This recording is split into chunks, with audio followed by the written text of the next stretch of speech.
My fellow Bahamians, I come to you tonight.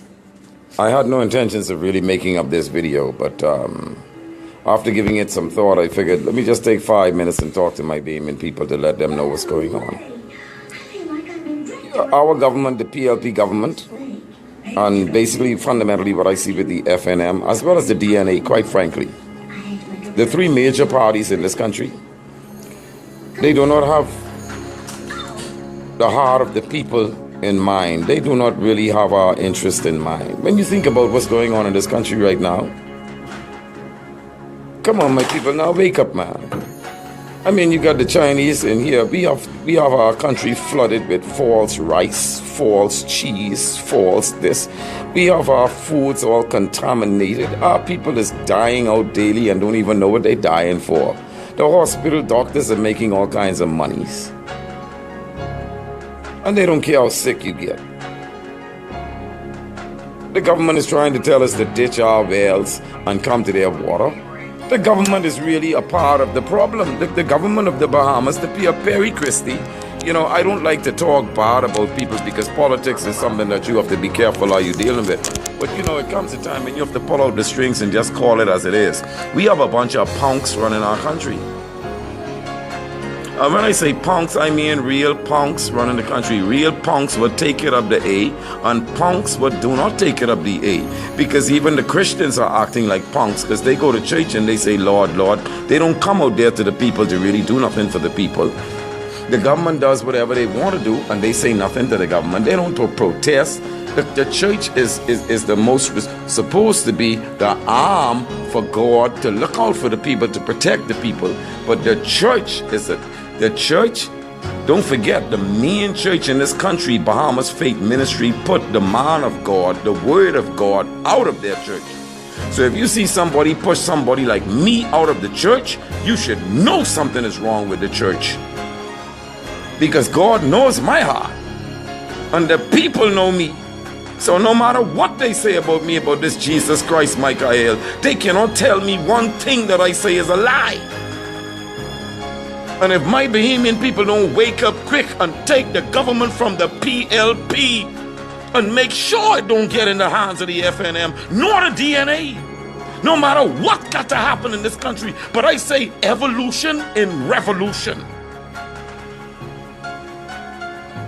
I ain't talking about no Reynard and no Greg Moss, and I talking about real men of God, women and men of God that won't do no wrong, that won't take no bribe, that won't sell out my country to the Guyanese and the Chinese and anybody, that won't encourage us to ditch our wells, that would encourage us to plant out gardens in every house, gardens in every street corner, gardens on the highways, gardens on the byways, forcing food down, the price down to nothing. I'm telling you, I am demanding right now a revolution in this country. Before 2017, as leader of the Grand Commonwealth Redemption, as leader of this entity, I am requesting Prime Minister Christie, if you within room want to join this, tell him come. Brian McCartney, Hubert Minnis, and Loretta Butler Turner. I want any leader of any party, Greg Moss, Ali McIntosh, anybody of any party, come to the Bahamian people in public. A national debate in public. And let the people decide who is going to be the prime minister. Because in this country, no more we Bahamian people can tolerate this nonsense. It ain't gonna be no more PLP prime minister. It ain't gonna be no FNM prime minister. It's gonna be a prime minister that is elected by the people to run this country. And I also feel it very strong that if you don't live in the constituency, if you don't have a presence in that constituency, you have no rights to run for that constituency. You got to have local government enforced on a constituency level, where every constituency is taking care of all of its needs, where no prime minister, no party politics could come in and do nothing. A sample pool of people will be taken from every constituency to satisfy the jobs in this country. No longer we gonna have no elite schools and this schools and a bunch of people walking around playing proud like they're better than the rest because they went to private school and somebody can't afford to go to private school. And all this hypocrisy. I'm gonna bring back hobby horse. I'm gonna bring back the racetrack.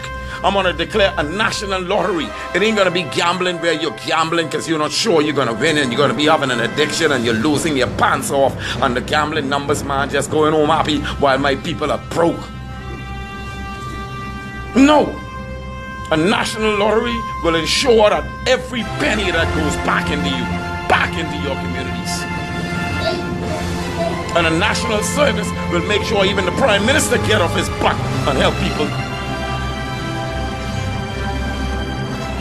Every lawyer and every doctor will have to help people. We have to take our country back. And whoever God have in mind, that can come. I don't care what anybody say. And if my people really want to be delivered, instead of they want to be flushed out to the ocean, they're going to get themselves right. Because ain't no country could come with a bunch of whoremongers. Don't think you can get what God planned for you to get while you whoremongering. You're warmongering. You're fornicating. You're having sex out of marriage like it's nothing. Incest. Homosexuality is almost common in every home. Lesbianism, LGBT.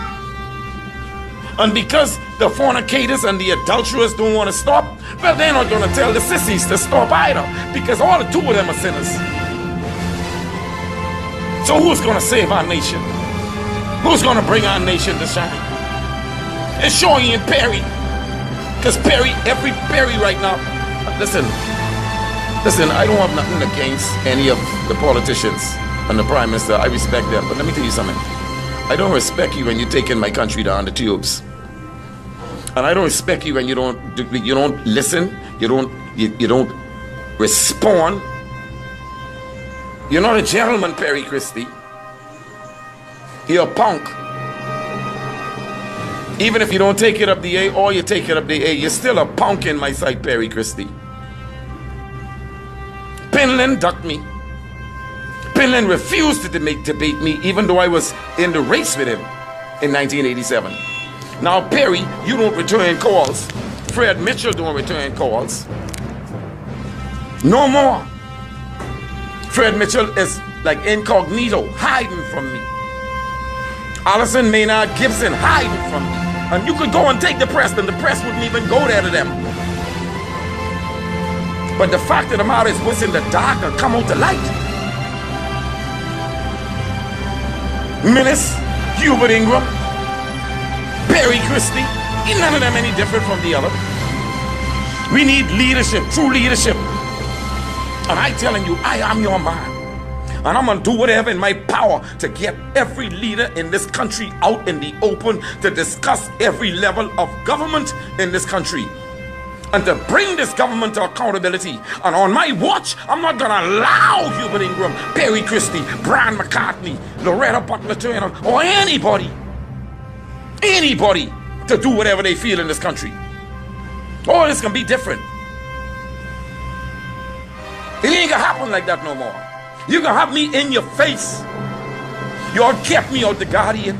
You kept me out the Tribune. You keep me off the Punch. You keep me off ZNS. You try your best to put your pressures to make sure I don't get on air, because you don't want my people to know the truth. You don't want to face me one-on-one, Perry Christie. You're scared of me. Say it.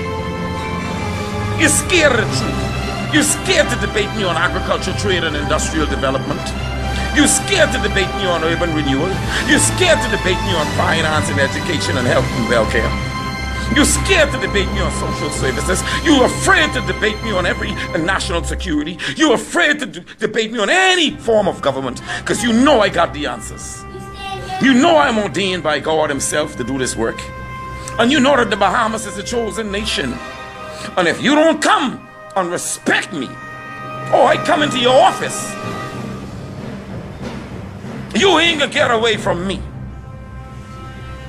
Brian McCartney, you running too.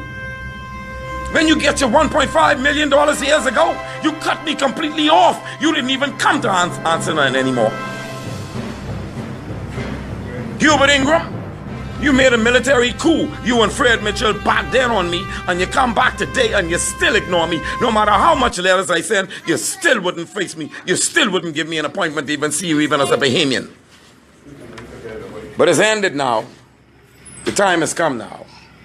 I love you, Bahamians. I might sound a little angry. Yes, I am angry. And a lot of people say, well, God don't get angry. Read Isaiah chapter 63 before you go to bed tonight.